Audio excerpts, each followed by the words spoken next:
Welcome to Girl Child Education, Gearing for Tomorrow, a webinar that's hosted by the Better India in association with Children's Investment Fund Foundation. Before we dive right in, I'd like to draw your attention to this campaign video, Prompt Her Now. Let me just play it and then we will take it forward from there.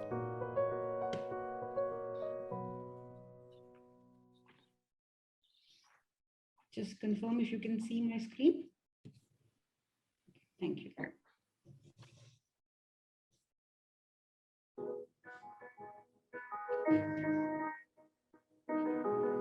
Mummy कहती थी मैं कभी नहीं डरती, हमेशा पूरी तैयार, परीक्षा चाहे कितनी भी कठिन क्यों ना हो। लेकिन ये जो हुआ, पूरी दुनिया इसके लिए तैयार नहीं थी। बहुत समय से मैंने एक किताब नहीं पढ़ी। कोविड ने मुझे उनसे अलग कर दिया है। कल्पना कीजिए, मेरी जिंदगी का सबसे बड़ा दुश्मन कुछ इस तरह है कि मैं उसे देख भी नहीं सकती। मेरे दोस्तों ने छोड़ दिया है स्कूल जाना, और कई तो ऐसे हैं जिन्होंने कदम भी नहीं रखा। अब कोई हमें कैसे सिखा सकता है जब उनकी आवाज़ ही हम तक नहीं पहुंच पा रही।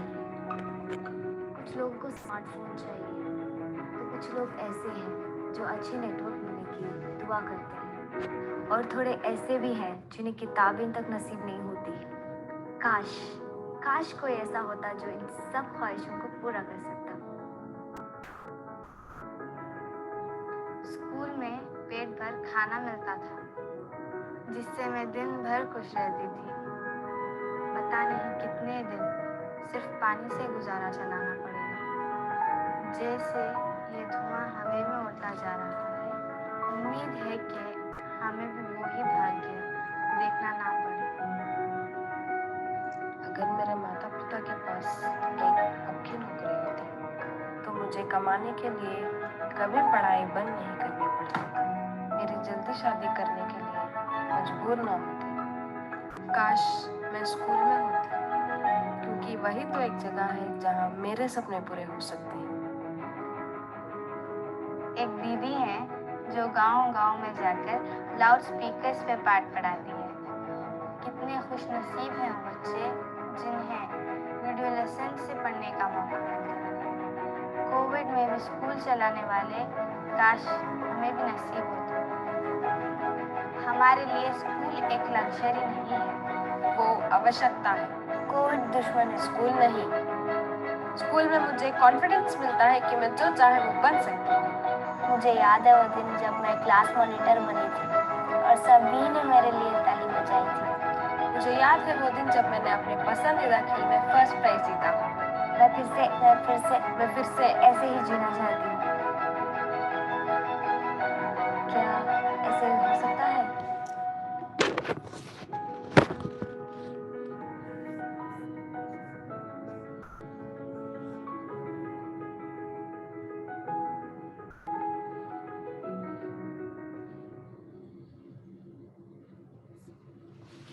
You know, this is such a telling video, one that actually makes you sit up and take notice about how schools are not just a place, for education, not just a place for education, but a place where these girls are allowed to dream, right? And that is what has been taken away, I think, because of the pandemic and everything that's happened with it. Like the name suggests, Girl Child Education Gearing for Tomorrow, we are here today to talk about education for girls in India with a special focus on 3 points. The impact that the COVID-19 pandemic and the subsequent closure of schools has had on girl child education, and how organizations have tried to remedy that. While technology on one hand has proven to be a game changer during the pandemic, helping several sectors cope, has it been the same for girls, especially those from under-resourced societies and backgrounds? It's often said that it takes a village to raise a child, especially a girl child. So, how do community-led initiatives by various stakeholders contribute to ensuring that girls are empowered and are able to carve their own futures? These are the 3 critical questions that we will try to address during our webinar today. And joining us We have an expert panel who have been working in the sector of education in different capacities. I'd like to begin with introducing each one of them to you. Shashank Pandey, who is the co-founder of Convegenius, an edtech social startup working with a vision of making quality education accessible to underprivileged children in India. With over 10 years of experience in the sector, Shashank has established his startup across 16 states in India, driven by his passion for systemic transformation in education. Ramonika Sharan is the project director for strategic partnerships at Central Square Foundation, an NGO working with the school education system to improve the learning capacities and outcomes of children coming from low-income families.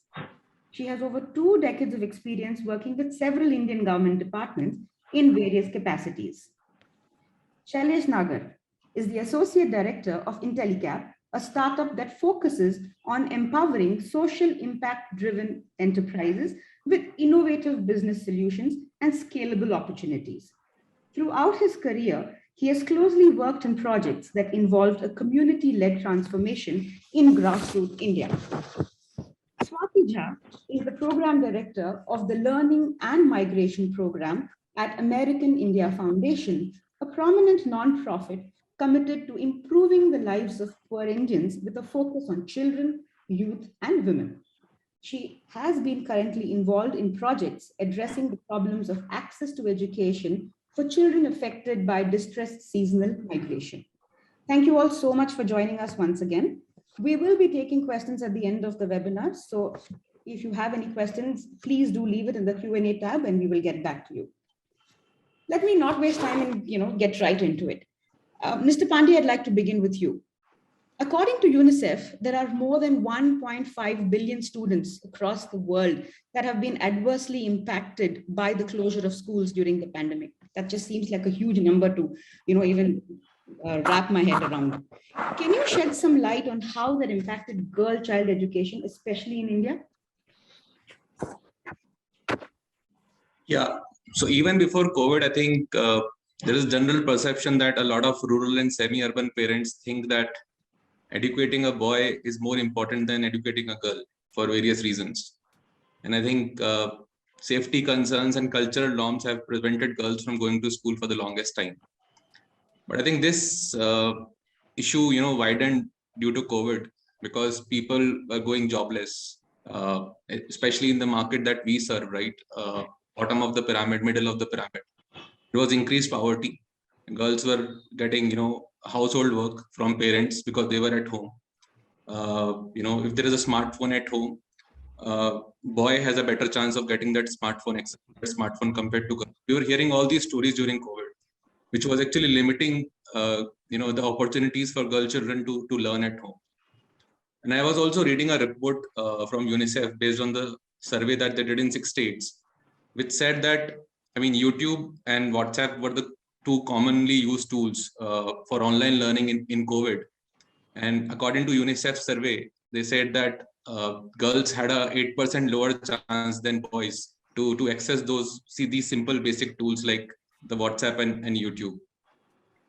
So these are some of the things that we kept hearing. I think the domestic work that was allocated to girls was a big reason for not getting them an equal chance to learn at home. Absolutely, that's an important point about giving access to boys, whether it was the smartphone at home. I think that's we've seen that also across different stories that we have been covering. I'd like to go to Ms. Sharan. One of the, it's an undoubted fact actually that's ailing the education system is that the pandemic fueled rate of dropouts has been very high, especially among young girls. What kind of strategies can be employed to remedy that scenario?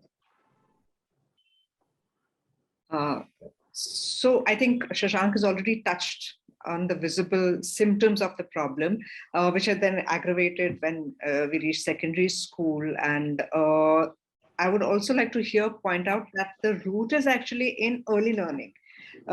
As the differences build in even pre-pandemic, in the early learning stages, in the education stages, in the parental support stages, pandemic or no pandemic. Coming, of course, to the impact of the pandemic, I believe there's a World Bank statistic out there that says that India has lost almost $400 billion US in future earnings. And the reason for that is that in our early learners, what we call the foundational literacy and numeracy grades 1, 2, 3, probably about 90% of our children have lost at least one language ability. Maybe 90% have lost a mathematics ability. So this is really worrying. And this is what we really need to look at and address. Sure, absolutely. Mr. Nagar, I'd like to bring you in. Do you think that the education system sector requires a multidimensional approach to drive positive change? If so, how do different stakeholders come together with different capabilities and drive this change? Yeah, I think the earlier speakers, Ms. Saran and Mr. Shashank had already pointed out the problem in education sector comes from various angles. There are multiple aspects which affect education, especially education of girls or girls' access to education. And when we talk about the gender gap in education, which fortunately has been on the decline, especially pre-COVID, scenario, we see that multiple aspects have worked towards that. There were multiple drivers. We had, very progressive right to education, which basically within a very short time period, which brought especially children, especially till class 8, they were enrolled. This was a big step, and it had a very major impact on education in India. Access to primary schools also improved. There was a lot of investments in infrastructure and all that. But still, if you see, especially in certain pockets, the mobility constraints, communication constraints, especially in the context of COVID, and also the social norms. And I think Ms. Ramonika did mention about, we are looking at the symptoms of the problem. And if you look at, I'm not an expert on education subject, but I have done some evaluations on this particular aspect. We have to look at the systems theory. We have to look at, what is the kind of values that we have in society, which is actually leading to this kind of non-resilient behavior in the community. Because COVID-19, it basically is signifying a non-resilient behavior in the population, where when it comes to keeping children out of, or basically removing children or not sending them back to school, it's basically the girls which are at less priority. So it's a kind of systemic issue for us. You look at even issues like priority is definitely given to boys in various aspects. It's not only about education, but even on other spheres as well. Time to study, there is a time poverty for girl child especially. So they have to deal with that as well. And we have improved on various counts like access to wash, access to health, wash facilities in schools and all that. But I still think, based on whatever our experience through various evaluations have been, that in many pockets still a lot of work needs to be done on these aspects. So there are multiple, of course it is multidimensional. And what I think is that there are different stakeholders, especially the civil society, especially the government, and especially state governments, because education is a state subject. So policy focus has to be more. We know that the financial inputs to education have declined over years, over last few years. If I quote a figure, the India's expenditure on school education has shrunk from 4.15%, which was in 2014-15, to 3.4% in 2019-20. So it does signify the priority that we are giving, and this has reduced in COVID time period, where the investments had to be more. So one is policy, another one is finance, and I think we need to invest a lot on campaigns now to bring back girls to school. Absolutely, I think you make some very important points, especially about behavioral changes and looking, to make policy changes, not just I don't think this might work otherwise. I'd like to bring in Ms. Dua. Your current project involves assessing the impact of distress seasonal migration on school children. Yeah. And taking the learnings from there, can you help us understand what the ground reality of that impact has been on education of young girls? Sure. Thank you, Vidya. So I work with a very, very, very particular segment of children within the whole, arena of vulnerable children that we all are working with. And some of the problems are almost similar to what Shashank, Monica, and Shailesh have articulated. But coming to the concept of distress seasonal migration, no, this is, migration has been there for as a livelihood strategy where male members of villages used to migrate and leaving their families behind to earn additional. But over the last few decades, this distress seasonal migration has become a very widespread phenomena, and largely in rain-fed areas where job opportunities are agrarian distress or environmental degradation is leading to these causes. So, and these are also two sectors which require low skilled, and people don't have negotiation strategies. And when they migrate with entire families because it's a very, very challenging thing to survive if there's no work in villages. And when children are migrating, they are at the risk of dropping out of school. They anyways drop out to school because seasonal migration, which is for 6 to 8 months, starting from October to June, May, June next year, overlaps the academic cycle, which is from April to March of a year, and then with 1 or 2 months of difference across various states. So invariably, children are outside the purview of education. They live at work sites. They are exposed to child labor. Sometimes they co-opt with that. And within the whole framework, what happens that girls are girls are the one who suffer the most because till the age of 10, there's an equal migration of boys and girls. But after that, it's girls are more, migrating than boys. There are two reasons.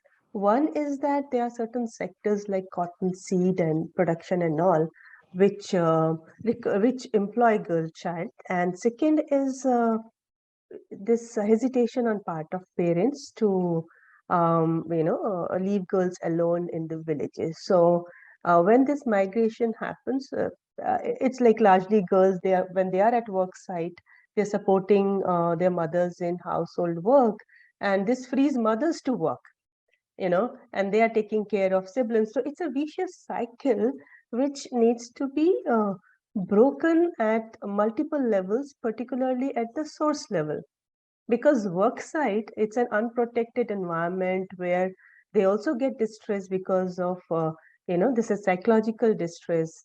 There's no guarantee. They don't have access to whatever provisions are there within the RTE framework. So a lot of things get impacted, and as a result they are married off at a very early age. So this is what we basically experience when children are particularly girls are migrating with their parents. So I'll stop there. There's lots I can talk about, but I'll stop here and hand it over to you. You mentioned we see every day in our lives, right? Whether it's the help at home and how she tells us stories of, she's had to pull out her daughter because the son needed to go to study, or because there was no money and she had to decide which one gets educated. And yet somehow these are stories that just remain stories, right? I mean, what are we doing beyond just hearing them? And maybe we are making a difference in one person's life, but is there something that we can do on a larger scale? Before I move on, I'd like to again introduce the series Girl Child Education Gearing for Tomorrow. This is a collaborative effort between CIFF and the Better India. The objective of this series is to initiate valuable solution-driven dialogue to the problem of girl child education that has been ailing this country for decades. It's not something that has suddenly come up because of the pandemic. This discussion is centered around solutions and interventions to bring back girls and establish models to prevent them from dropping out of schools in the first place. That's where the intervention needs to happen. Through this webinar, we do hope to empower and inspire all stakeholders to think critically about the situation and engage with solutions that will help create a sustainable future. On that note, I'd like to bring in Ms. Sharan. While on one hand, the pandemic led to closure of school, on the other, it has also created an opportunity for transition to offline classes, to a virtual medium. When it comes to girl students from underprivileged backgrounds, was access to technology a reality? And if not, why? What happened, or how do we solve this? Yeah, no, thank you for all of us sharing the problems, different facets of the problem statement, really. As you know, Central Square Foundation, we work on system reform, basically. System change through gender inclusive system reform on a larger scale. But yes, some of the reforms that we have included technology, and it has worked out successfully. And also we have learned recently from the new ASER report that rural smartphone penetration has increased substantially. I think from 2018 it was around 36.5%, and now to 2021 it's about 67%. So just assuming and hoping that some percentage of that increased percentage is available to the girl child specifically. But having said that, I would say I would just split this into two. One is, even apart from technology, there is a need to recognize in terms of systems, policies, change agents like us, the need to create safe spaces, almost in the physical term, as children come back to school, and for children to, and the girls to think of the classroom as a safe space. That safe space, obviously, primarily is the classroom. It is also now digital, almost a physical come digital, and extend this into after school support, again in a digital mode is how I'm thinking of it, and especially focus on measures where the girl child feels empowered in that sort of safe space to address her dreams, aspiration, empowerment, all of the things that we want to wish for the girl child. How do we do this in terms of the technology access? Yes, obviously there is एक घर में एक phone होगा तो पहले लड़के को हासिल होगा, लेकिन I know Shashank is sitting here. We have worked very closely with Convergenius, Central Square Foundation and Convergenius work in a number of states together, I think more than 4 different initiatives.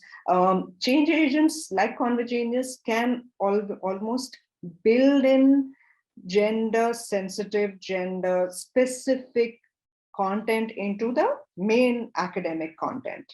Almost think of doing a gender audit onto what, I mean, of course, broadly it's mapped to the SCRT or the NCRT syllabus, but perhaps when you have a chatbot like Convergenius has, or any other XYZ medium will have, sort of say, ke, ghar mein didi ko bulao, ya ghar mein mummy ko bulao. And that sort of just very simple, practical, tactical, content-based nudges that can probably work. The devices have increased. We hope that the device access increases for women. The other thing that I want to focus on is the last mile, which is where policymakers, I've also been a policymaker in my previous career, but policymakers and change agents can really focus on how to make sure that the last mile access is actually available. When we talk of digital access, we can talk of TV, we can talk of devices, we can talk of school mein TV, we can talk of personalized adaptive learning, all of that. All of that is possible only when the last mile is connected. We have some very powerful infrastructure available. That is BharatNet, which is an ongoing project of the government of India for a long time. All it needs is empowerment and awareness to be able to get that switched on in the Gram Panchayat, at the Gram Panchayat level. It's there probably, but it's not accessible, it's not because for doing that, it's also important to change norms. I won't take more time, but basically that's what I wanted to say, so that the India 3 that we are all trying to address from top to bottom is linked up not only with the device, but with the last mile connectivity, without which all this talk of digital access, however much the smartphone will increase, will not work. So different points. Someone did talk about awareness. I learned that some committee on women's empowerment discovered that 80% was spent on advertising. I mean, that's taking awareness too far. I mean, it's the point of having it on a bus and not having it lit up in your house. So some bit of connection and awareness, not just for women, by women, but for enlightened men at all levels. Let's enable fathers, brothers, decision makers. Unfortunately, most decision makers are men in the current scenario. Let's enable them as well to think about this as parents. I'll just stop there. Absolutely. Again, because you did mention, digital, and I'd like to bring in Mr. Pandey here and ask him, based on your experience with Convegenius, please tell us how technology has been a game changer during the pandemic, especially, during with regards to access to education. Yeah, so I think like most of us, COVID struck us hard because we were largely an in-school edtech solution pre-COVID. But after 1 month of COVID, we had to go back to the drawing board and reimagine our solution altogether. So what we realized during the first month of COVID was that for the mass market, the Bharat basically, they were only accessing content through either YouTube or WhatsApp. And they had no access to teachers, and teachers were not ready to go out and do mohalla pathshalas and all the community-led models. So we thought of simulating a teacher-like virtual experience on WhatsApp itself, because they were familiar with WhatsApp. Because we realized that our users, even parents, are first-generation mobile users. So, I mean, even if we create a fancy solution, they'll not use it.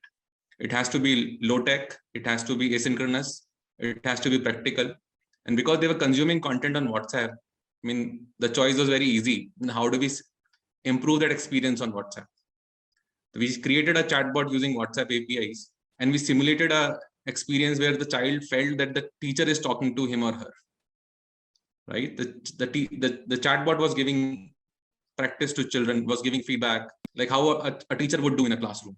Right? The chatbot was also able to give recommendations on what they should learn at home. And I think Monica made a very important point. We should have done this last year itself. How do we, if the boy is using a chatbot, how do we involve the girl child? Because the chatbot can really nudge the boy to bring in her sister together to learn, right? There's a lot of inclusiveness that the technology can bring. So the technology, yes, is a great enabler. So we broke this into three parts. I mean, chatbot, I mean, though it's very simple, familiar, it is still online. Right, and across the country, we were seeing on an average 30-40% internet penetration across states. States like UP, Jharkhand even had lesser than that. But that was the idea. But people who didn't have access to education, we also took help of our partners like SIF, etc., to take tablets to girl children. Right. For example, in Rajasthan, we run a program called Mission Bunyad in partnership with Kevalia and GDI partners, sponsored by SIF, where we have taken 4,000 tablets to 20,000 girl children. And they have been using it in a hybrid model, I mean, like a library model, like how we used to take books to home. They were taking tablets to home and learning. And I would be, I'm actually a little surprised that throughout this period, even one tablet was not stolen. No theft cases were reported. Because there is that seriousness, there is that aspiration to learn at that level. But the technology is a game changer, yes, but it needs the ecosystem to take it to the market, right? It is because of our partners and supporters, right, that we were able to take these to 20,000 girls in Rajasthan. But even hardware buying is not possible at scale. The third thing that we did was, how do we enable people who have access to internet, like teachers? Teachers generally have a smartphone. 90% teachers have a smartphone. How do we empower them to take offline material to children who don't have access to internet? So we created a chatbot for teachers as well, that used to give assignments to teachers, which the teachers can take to students. So through these three different, three-pronged strategy, we were able to reach to a majority of users, including girl children. And I'm very proud to say that in a state, Rajasthan, right, where there is a general perception that, girls are married early, there are a lot of girl child issues. On our platform, out of 47 lakh boys, 47 lakh girls in Rajasthan, an equal number, 23 lakh each boys, 23 lakh boys, 23 lakh girls are registered on the platform. which basically means a equal number of girls and boys got registered on the platform. And what is even more good is on a week-on-week basis, we saw girl participation higher than boys. And I have that visual ready for you. I can't share my screen. I don't have the permissions. But that's a beautiful visual that made my day today. I was just doing some number crunching before coming to this call. Every single week in the last 2 years, girls in Rajasthan have accessed our online platform more than boys. It's marginally high, not very high, but that's something we can all be proud of. So the ecosystem can get together and make tech the game changer. I think this statistic has brought a smile on all our faces. It's so heartening to hear that, right? And it's so amazing to see the kind of innovative methods that you're putting into place. I think it's really nice. I'd like to quickly welcome Ms. Sonal Goyal, who's just joined us. Let me just do a quick introduction. Ms. Sonia Goyal is a corporate professional turned bureaucrat who joined the Indian Administrative Service in 2008. Since then, she has dedicated over a decade to the service of the country. She was selected in the top 25 women transforming India by the United Nations Niti Aayog and MyGov in September 2016. She has also been appointed as honorary advisor at BRICS CCI Young Leaders Forum for the session of 2020-2023. Thank you, ma'am, for joining us. You did miss some of what has happened, but I'm going to quickly, bring you in. I wanted to understand from you, beyond social stigma and the gender bias that we read about, what are the other challenges that plague the efforts of improving the condition of girl child education in India? Hi, a very good afternoon to all of you, all the esteemed panelists, all the viewers or the guests who are watching this very important and a very relevant topic which has been chosen by the Better India and the co-partners, wherein we are mentioning about how we all as part of the society, how we can improvise our efforts towards improving the numbers, or so as to say the statistics for the girl child education. And as an administrator, because I have worked in field, I very frankly believe that whether it is the issue of a girl child education, or whether it's the issue of her being married, or for that matter giving any kind of an independent decision making power or authority to a female, it is more so related to the society. It is actually ingrained in the way in which our societal ecosystem is prevalent today, and how is it progressing.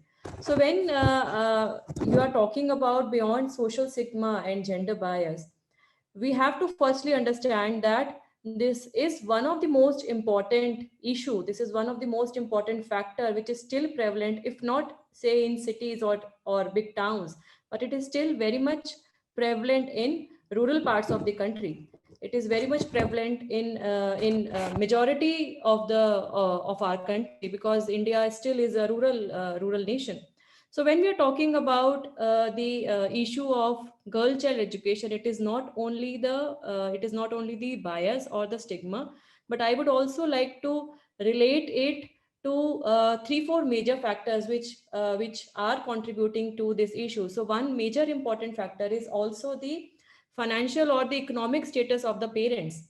And in a way, I have actually seen, when I was posted way back in say 2017-18 in district Jhajjar in Haryana, we could see some of the households, not all, but yes, some of the households wherein if the income sources are limited of the family, and so as to say if they have 2 or 3 kids and one is a boy and the other one is a girl, they would prefer sending the boy to a private school, and they might be sending the girl child to a government school.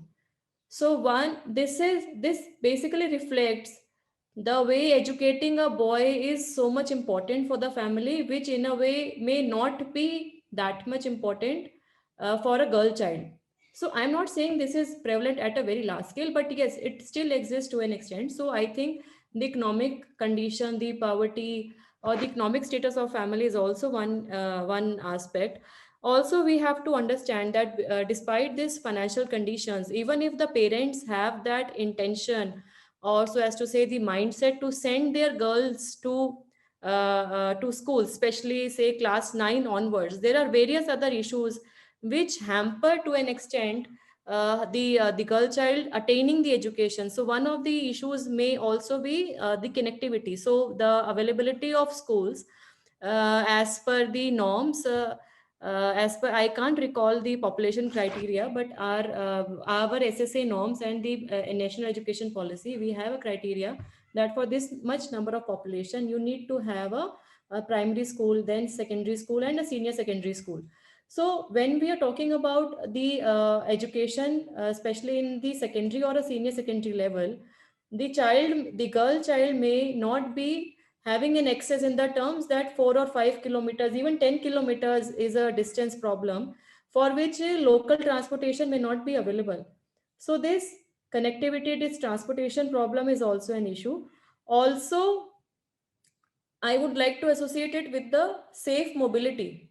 So, for example, if you don't have access to public transport, and if a child has to say travel on her cycle, bicycle, or go on foot, then for transfers, for traveling through all this journey, parents also have this concern of security, the safety, and more so if it is say early morning hours, or if it is of course for some kind of tuition or some extra classes, if she's attending any other classes, though if she is late in the evening. So this is also one of the concern.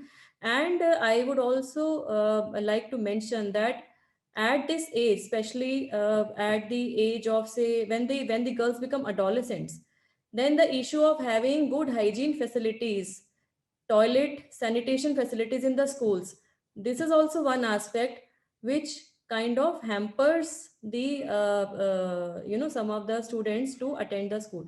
So I think when we are talking about this issue of girl child education, so social stigma, gender bias is of course one aspect, but we also need to understand the practical limitations in terms of connectivity, in terms of the logistic support, in terms of the infrastructure facilities available at the school level, also in terms of the safety concerns, and the way society deals. So we have seen the cases of eve teasing, the cases of various crime against girls being committed even today.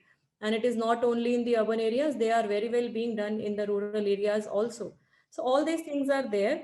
But of course, I would also like to say mention, because as part of administration it is my responsibility to also mention here in the initiatives that there are various number of initiatives which are being taken by a government, especially the national education policy, which is aiming for improvising the enrollment ratio, the gross enrollment ratio, to 100% by the year 2030. So the national education policy is aiming to have a GER, gross enrollment ratio, of say 100% up to year 2030.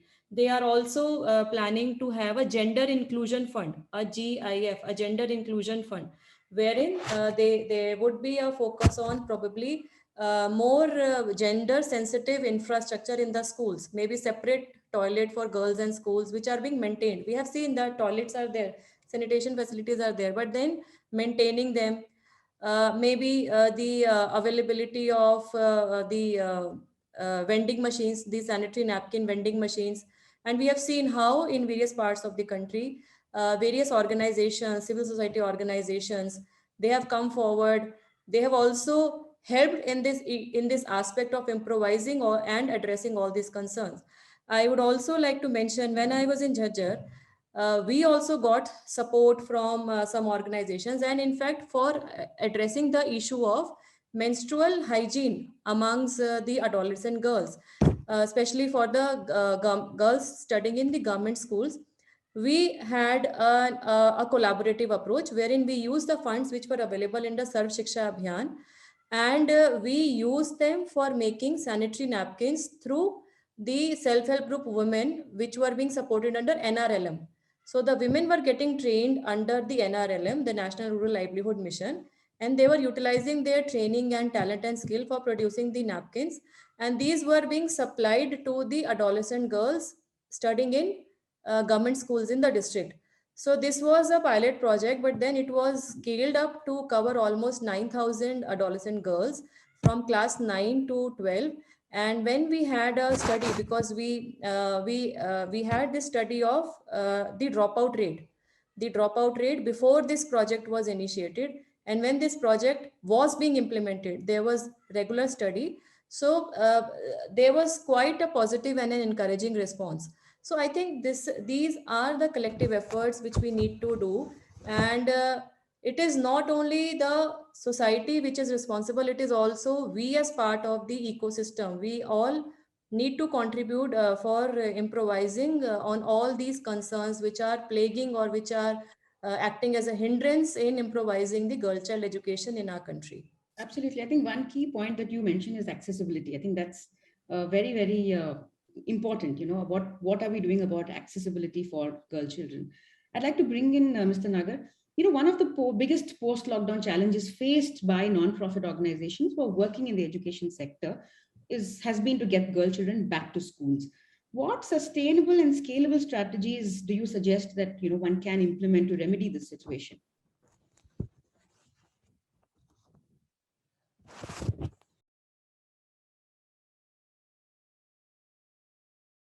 You're on mute. Yes. Yeah. Shailesh, I think you're on mute. Hello, am I audible now? You are. Thank you. Yeah. So I think Shashank had already pointed out, and I think Ms. Saran has also said that technology is going to play a major role moving forward. And I think that there has been a lot of learning during the COVID time period, where I think these issues can also be to some extent addressed through a technology approach.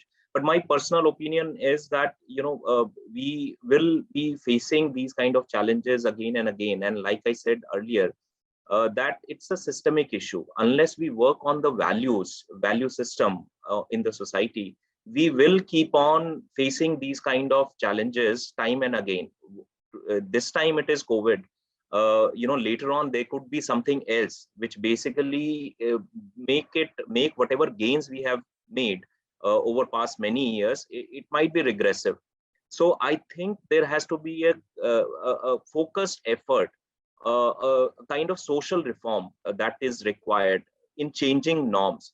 And I think I'll just take example. And like I said, I'm not an expert on education, but we did many evaluation. And what I feel is that there's a social ecological approach that we have to adopt, which is basically looking at not only the adolescent, but also their family and community, making a kind of space which Ms. Saran is talking about, a safe space, a motivating space for the girl child to remain in school. We know that they remain in school till puberty. After puberty, something happens, and we know what happens, that there is a gender gap in enrollment and in various other spheres. So tackling that kind of an issue through a kind of social ecological approach, targeting adolescents, their families, and the community around them, may be a kind of sustainable solution. And there are organizations which are working through certain sustainable strategies. We know one of them, Breakthrough Trust, which is working towards that.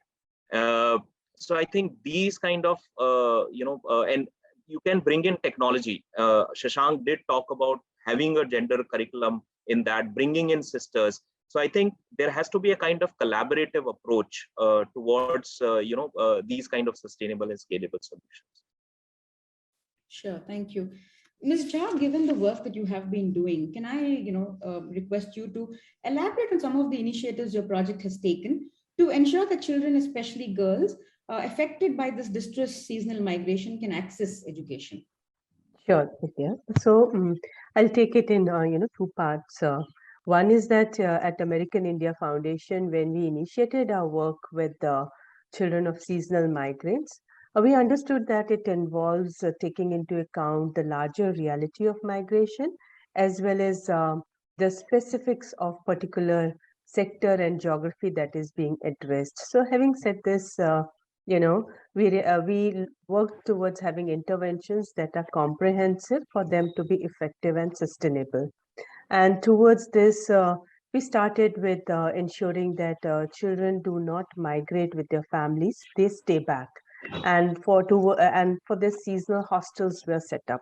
Now, these seasonal hostels, initially those started in people who were migrating, but gradually were taken over by the government of Odisha and Gujarat, and now it's been replicated in Chhattisgarh, Rajasthan. This is where these existing school infrastructure was converted into hostels, and children stayed back in 6 to 14 years of age. And this attracted, a lot of attention from parents, because if they take their children, then there is the unsafe and very, very challenging environment. Children are outside school. So the seasonal hostel ensured that school-age children are staying back, and not only staying back, but they are studying, they have access to proper nutrition, healthcare, everything.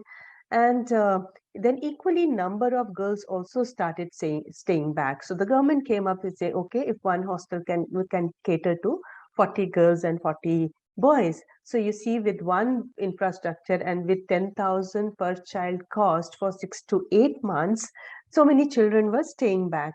And then it also broke silos that were there within the government, like tribal department working with children, education department working, and even labor department. So they all came together. They pitched in resources, blankets, utensils, midday meal was there with the government.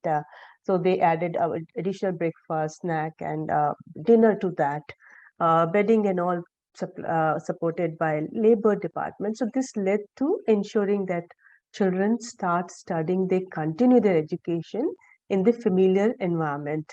And then gradually there was another component that we added, was ensuring that these children start learning, because if they come back after 7 to 8 months, and again they will be starting at a level or they fall much below than their current level. So those bridge courses helped these children connect with learning. And over a period of time, we started putting up learning resource centers, because these schools are in really rural and remote geographies. If I say name of Noapada, Bolangir, Bargar, these areas, not many of us have heard about it. What about Kavardha, Dholbaja? I mean, see where these districts are. And once these learning resource centers came up, these were equipped with libraries, technology, STEM learning kits, and there was such an excitement. Technology was just a laptop and a projector, but still it helped us attract these children. And what happened? These became open and spaces, learning spaces for children. And the space was the contribution from the community, either in the community space or inside the school, no fee charge, no rent paid. So this created sort of a momentum. And since AIF's program is a long-term intervention, in Odisha, Gujarat, we have been working since 2004-5, and we are still working with this particular segment. And it's such a problem that it needs very intensive engagement. And what has happened over a period of time, we created this whole cadre of volunteers, and within our committee mobilization strategies, we had formation of adolescent girls groups and youth groups. And it worked in such a beautiful way that youth groups were sensitive to needs of girls, educational need. Even adolescent girls group, these created those safe spaces that everybody has been talking about to discuss menstrual health, hygiene, and other critical issues involving mothers. One of the critical issues we discuss is that of nutrition, diet diversity, because majority of these girls are anemic. So how to access the provisions, and how to ensure that they are tracking what their iron levels are, they have access to proper nutrition. So it has become sort of a whole momentum with these support from these communities. Another last thing I would like to add is that when COVID happened, all schools were closed, Anganwadis were closed. We reached out to these youth groups and adolescent girls, and we said, okay, if children cannot come to schools, can we take learning resources from community to these children? And this is how a very beautiful moment called mobile library started. But when I say mobile library, it's not something on wheels. It was purely these volunteers taking books in bags to these children, distributing, and on every weekly basis, and covered so many children. So now this concept has become embedded in our intervention. So you create that space, and the way they reciprocate. So out of 2,600 2,067 volunteers, 50% were adolescent girls. And so, over a period of time, and this is how, when we talk about interventions, one, we need to look at the longevity. 5 years is a very short time period in education. It has to be 7 years and 10 years of intervention to make an impact. So, this is where I'll hand it over to you, Vidya. Thank you. It's amazing, right? We speak so much about community-led programs, and this is an example of just how beautifully it works, and how you're able to mobilize communities to actually look after themselves, right? I mean, that's the core of it, and yeah. So I think my takeaway from what we have said in this particular section is easy usable content, right? Content that actually pushes maybe the boys or the male in the house to also bring in the girls into whatever is happening. Behavioral changes, let's look at that. Economic development, accessibility, as Ms. Goyal mentioned, and community-led initiatives, seasonal hostels, such amazing things that have been happening. I'd like to go back to Mr. Pandey. And out of the 350 million students that Convigenius has impacted, how many have been girls? And what measures are startups taking to further the girl-child education, especially in rural India?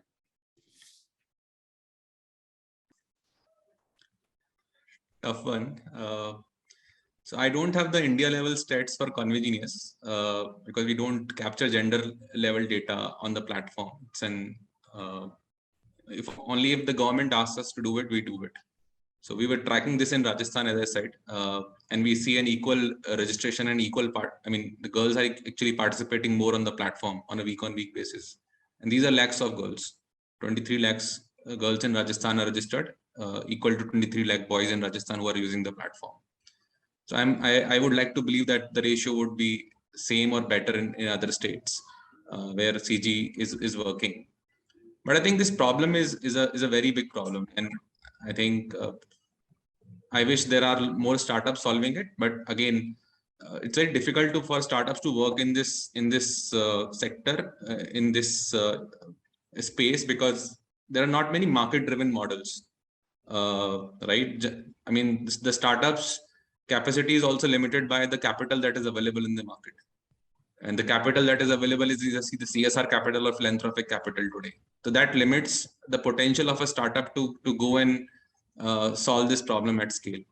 But let's acknowledge what's happening, because for the first time in India, the sex ratio has been reported as 1,020 females to 1,000 males.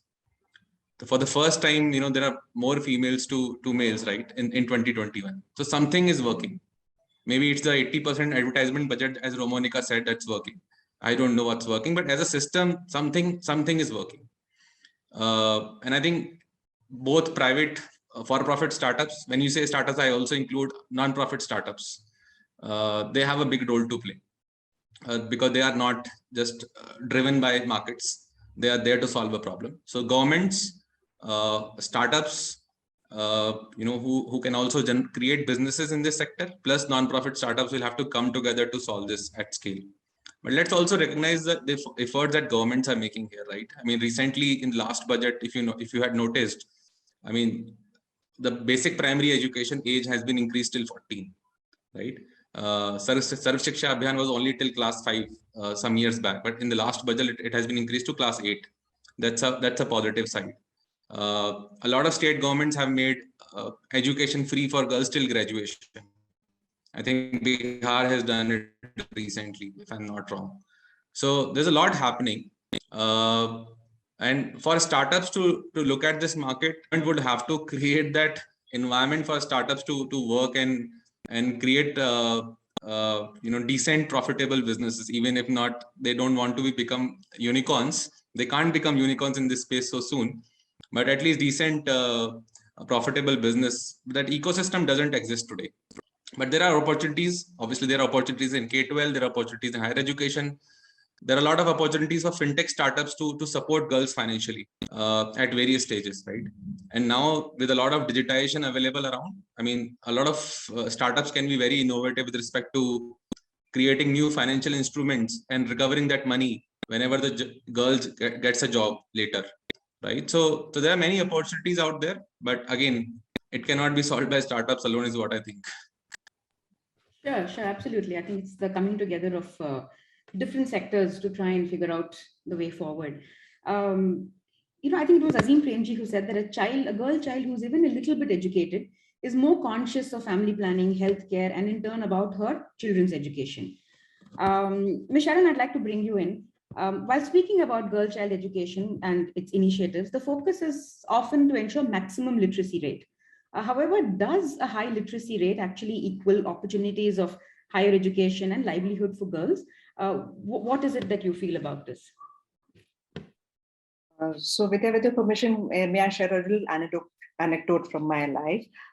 So as we must recognize, we are all from India one, right? We all come from highly literate and privileged background, which is an accident of birth, really. But so in my previous life as a bureaucrat, I was with the Department of Telecom, and we were obviously involved in a lot of purchases, committees, transactions, etc. Very simple government procedure. There's always a committee note, there's a minutes of the meeting, and everyone signs at the bottom. So my name would always be spelled as Mrs. Romanika D. Sharan. Then there would be a R.K. Pandey, S.C. Khanna, and that's it. So apart from looking at the content of the minutes, I would also go and tell them, isko aap R.D. Sharan karke le aaye. So you see, all the privilege that we have, the norms are still look at her as a woman first. I'm not saying it's negative. It's often Hamari culture mein, it's a matter of lihaz, really. But so it's the norms really that sort of increase the whole density of transition. Imagine this is India one, top of the pile. What about a young girl from one of the seasonal hostels, or in India 2, India 3, who would be undergoing this sort of transition from say grade 3, grade 5, grade 8, all significant stages of life. And if she lasts after grade 8 and is not a dropout, then what happens?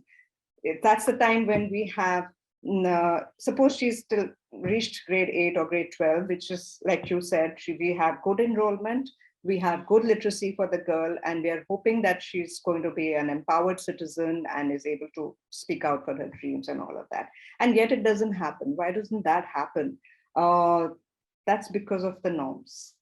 The whole density, what has been, in theory, I'm not a gender expert, but generally gender theory talks about the density of transitions for a girl, where there is a whole complexity, of course, starting with her body, the transitions that her body undertakes, and then the shift in emphasis to the sibling care, to the course, to the access, like Sonalji mentioned about, travel, and, all the role differentials widen so much that literacy notwithstanding, it's difficult to sustain that sense of empowerment and convert it into an economic dividend. So we have the demographic dividend, and Shashank really very, very valid point that the sex ratio is working in our favor.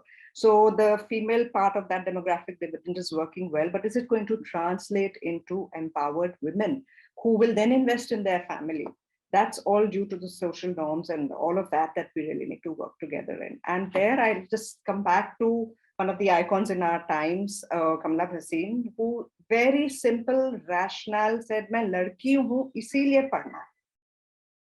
There's no other rationale. It's not about everything else, village, rural, this, that, technical, not technical. And this is where technology can really help in various ways. So, we have one transition in early learning, where what we call foundational learning grades. The Honorable Prime Minister announced the Nipun Bharat Mission last year, where we have clearly worked with governments, state governments and central governments to emphasize that if a child does not learn to read till grade 3, a child cannot read to learn. That is the inflection point. For our girls who pass that inflection point, then come to the next inflection point at say grade 8 or so, what do we need to do then? What is the enabling factor that we need to create then? That is something that all of us as change agents, government and CSOs can probably work together at. So I think I'll stop there. Happy to answer anything else that you like. Yeah, just with a very powerful line, right? I mean, मैं लड़की हूँ इसीलिए मैं पढ़ना चाहती हूँ. I think that's it pretty much sums up everything that we're trying to achieve here. We have crossed the 5 o'clock mark, but I do have a question. I think it's come from Namrata Gupta. This is for Ms. Goyal. She says, is the government planning to create a gender sensitization program in schools as part of a compulsory curriculum?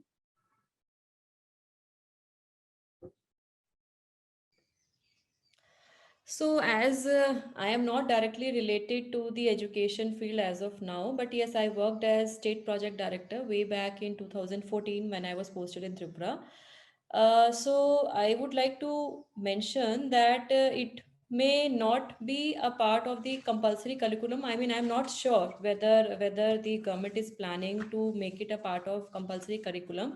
But yes, of course, under Sarv Shiksha Abhiyan, I clearly remember there was an emphasis on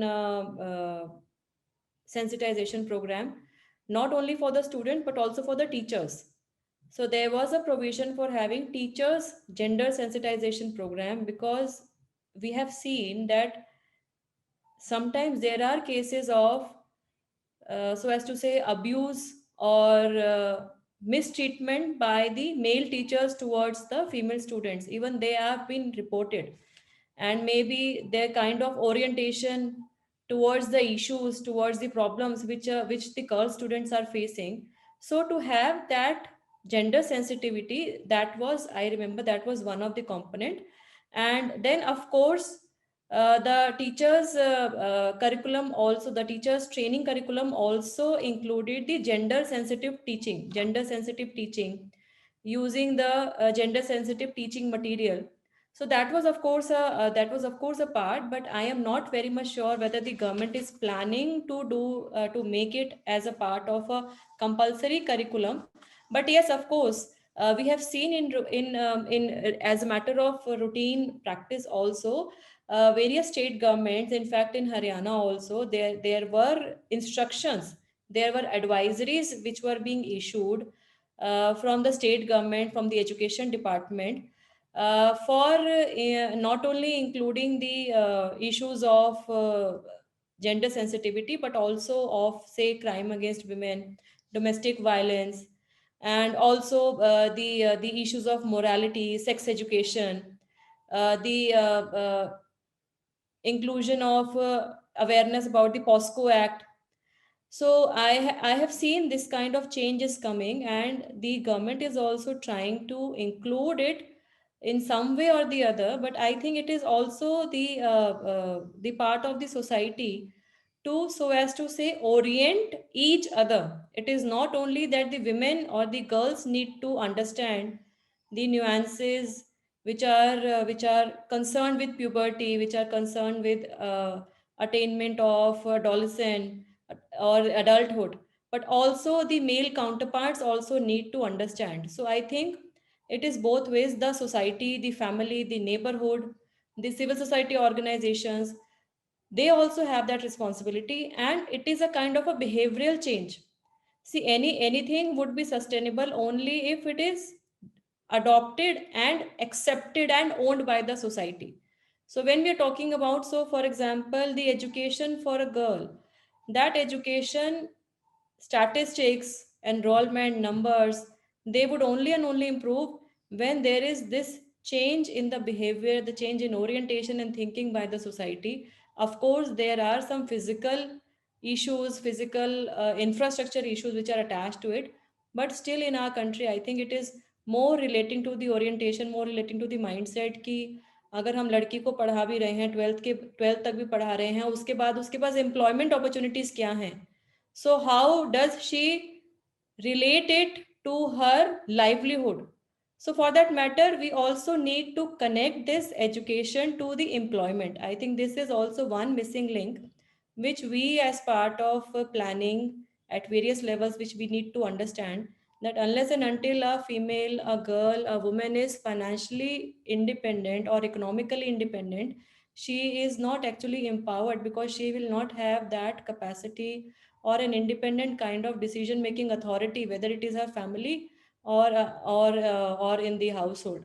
So we also need to kind of link education with employment, skill training, maybe vocational training, and ensure that the girl, the female, the women, she is actually able to utilize whatever she is learning for betterment of her own individual self, for the family, and for the society. Right. Very true. We are at 5:10, and I think we need to wrap up now. But thank you so much. And I think very important and key points that I think each one of you have mentioned. We can go on because there's so much that I know. Probably even Ms. Jha has stories to share.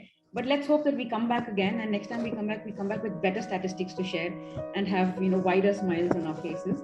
I'd just like to end with a quote, which I think Michelle Obama had mentioned. When girls are educated, their countries become stronger and more prosperous. We're all working towards that, and let's hope that we continue to build and make it prosperous and stronger.